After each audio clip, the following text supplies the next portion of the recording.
Omanyite kati kabangu buno bwasembayo nakiwulira kati akabangu obutwa bamuwa breakfast erioko plasos nga alina okufa mu 9 hours kakati kataga engeriwo gye batuula mu bakulu amagulu ne gasanyalala bayita doctor report namugaa nti nina obutwa erutayinzi 9 hours naye nkwongedde nosaawa sekutuusa entebe when kataga arrived at Entebbe teyayita waggulu yagenda buterembe nakase tebayogera nti yekataga bayogera nti maama wa kataga president bamukubira essimu tekataga ali bubu yali principal private secretary teyamubuulira nabaga nti you talk to the Ministry of Social Affairs atali the president cannot come to hospitals these days he was advised to avoid ngane covid never quit kakati mwe temuzanyisanga kabira omu ku basooka abali mu State House yeyawulira president nti bakubidde PPS tekataka izinidde naye takubuulidde Museveni lashize nakase namubuulira nti butwa Museveni hired a plane with doctors from South Africa at the cost of $500,000 yebatenga bakadaga I even hear ti omutima gwa kadaga guli artificial yaliko speaker wa Uganda Rebecca alitwala kadaga nembagamba nti bamuddusa okuva mu maka ge bamutwala mu case clinic awe nakasero nga taakese taasulewo ne basooka bagasirikira okumala ennaku 2 unfortunately gavudde mwagala ku social media which is okay tumusabira asuke bulungi nnyo ali mu ggwanga lya Kenya ku mulirwano mu garaji ya Gakani International Garage wali mu mokanikera balabe nti balasobola okudda engulu oyo asooka owokubiri abadde omwogezi w'amagye Felix Kulimbagye ali eyo naye mu garage bagezaako muzza mu Ssekabuzooba bagezamu muzza mu Pistoni naye natti nga zaanaabuuka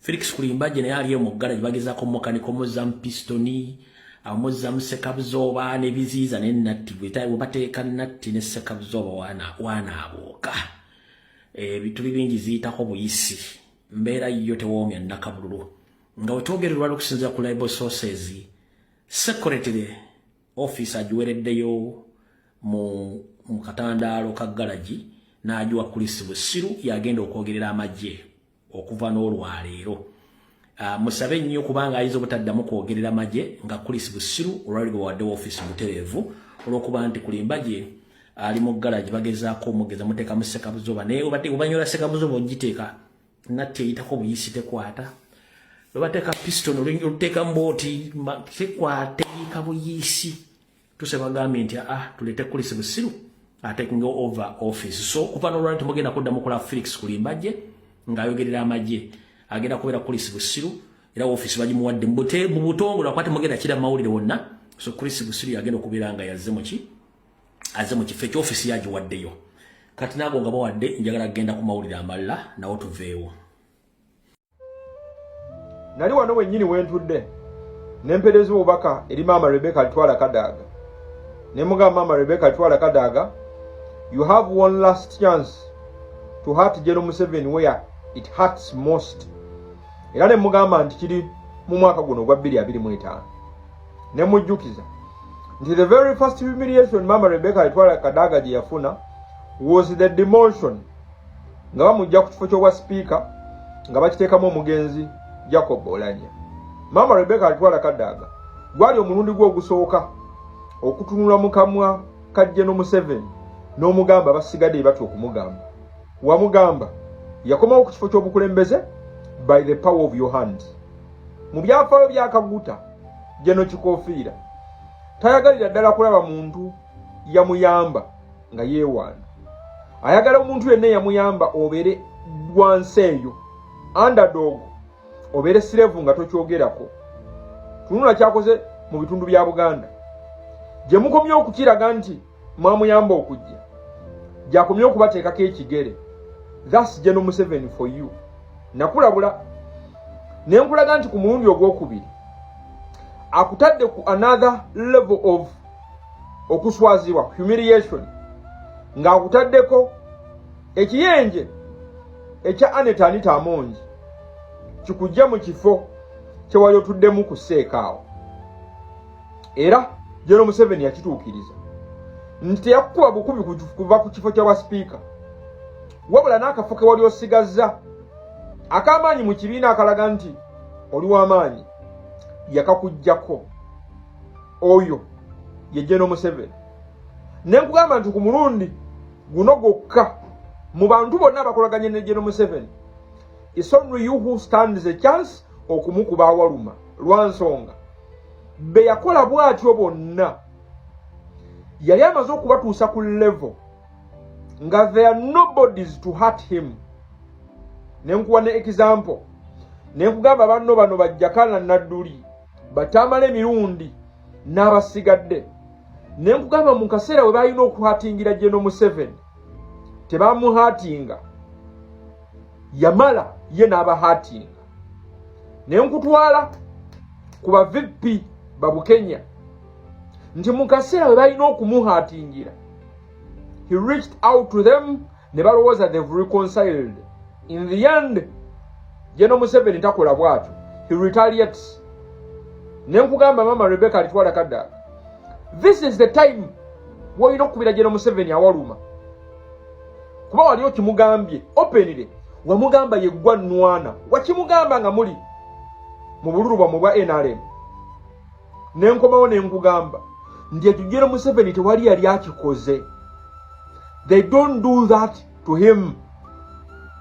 Oyo mwami gwolaba kanyongera omukunnyonnyola, olaba nti ali so lethal eri gurupu ya His Excellency Robert Kyagulanyi Ssentamu, naye General Museveni ali so lethal ku bantu abakola naye munda mu NRM. Olaba nti Uganda mpambe abali ku opposition batambulanga abawambe, naye I can assure you kasita weesoga NRM obeera muwambe okusinga ali mu opposition. Ekkomera ly'omuntu wa NRM lili beyond borders, nti byo teriba nkona bisumuluzo. The moment you open up your mouth eri General Museveni ennaku zongobala, kyova olaba njagala okunoonya trace ku y'abantu abatandika ne General Museveni abaalubirirwa ebifo eby'amaanyi banoonya olunaku olwaleero, abo bokka abeefuula embwa ne batabeera ambitious in places of leadership be bakyaliwo olunaku olwaleero. Bonna abayagala ebifo by'obukulembeze very fast noonya amannya gaabwe ombulire. Abasinga ku bo they are no more, they are dead. Abalala batamani baabwe bafu. Kati oyo ye General Museveni. Mama Rebecca alitwala Kadaga nakulabula. Nenkugamba if you don't hurt him one last time, he will retaliate. Nenkugamba wana retaliatinga, you done. Abantu bebusoga nze munzikirize mbawa amawulire ge batagenda bbawa. Mama Rebecca alitwala Kadaga, she's done. Simanyi what the devil convinced her. Kuba kyemmanyi, the devil reached out to her n'amusuubiza a safe path to heaven, nga gy'obeera ye devil agenda mu ggulu. Mama Rebecca alitwala Kadaga, simanyi how General Museveni convinced you n'oddamu n'oyagala n'okumusabira akalulu mu bantu b'e Busoga. Naye kyonna kye yakugamba yakulimba. Trust me, nze mpozi nga General nze atamumanyi, I stand to be. Naye we General gw'olaba omulaba oyo ku bantu aba NRM ababe, nga tewali muntu ajja buuza bibuuzo bingi nnyo kubanga oli wa NRM. He can do anything. Gwe tunuulira engeri abakubiddwa amasasi gye bazze bakubamu amasasi, olowooza aga amawulire gakulosinga nnyo borders. As long as okola ne General Museveni, he can do anything to you. Ate ne obulamu ne butambula than wa opposition. Nze ndi wano okugamba gwe wa NRM oli mu kkomera n'okusinga ali ku opposition n'okusinga nze. Kawere buno mu blogger obwa NRM, they are trapped forever. Nti okukolagana ne General Museveni obeera trapped forever. Trapped okusirika okusupportinga ebikyamu n'ebifu for the rest of your life. yensonga lwaki nga nva ku mama Rebecca alitwala kaddaga katono waliwo omukazi ayinza okulya essasi sinakindi osibibwa gwe watch the space mu bana aboogera ennyo ku internet waliwo eira anatera okulya essasi oba okusibibwa one of the two. Mama Rebecca alitwala kaddaga General Museveni yakitegeera nti you command the numbers in Busoga region teyasinga okutya okutuukirira so that you get a reconciliation wakati wo naye yatya kufuna kyamuhappeningako mu Buganda mu 2021 ate nga kyekigenda okuddamu muhappeningako in the very same region ekyenjawulo ekiriwo nti mu region eya Busoga this time round we are going to score 90% mu bitundu bya Busoga kati kyeyatya gwe kwegatta ku numbers ezaali zikola 80% of the support of the National Unity Platform mu Busoga region kugattako percentage yo osweepinga General Museveni 100% out of Busoga region yakitya yensonga lwaki yakutuukirira whatever he promised you was a pure lie. Wenjogerera oli kundiri and I don't think you will make it. Mama Rebecca alitwala kaddaga never what you making this time round hands on you won't make it. Nze mbikugambye openly simanyi kyakutuukako era simanyi oba General Museveni yakikutuusaako but the way I know him abantu abamutunudde mu kamwa there's a way he punishes them. Bw'otunula amaaso ga Kayihura obudde buno kale Kayihura omulaba nga amaaso ge galimu amaziga bajja na tumukunde bonna bamama mbabazi until you kneel for years oyo mwami tamanyi kusonyiwa webuzeemu senga ichuli taliwo.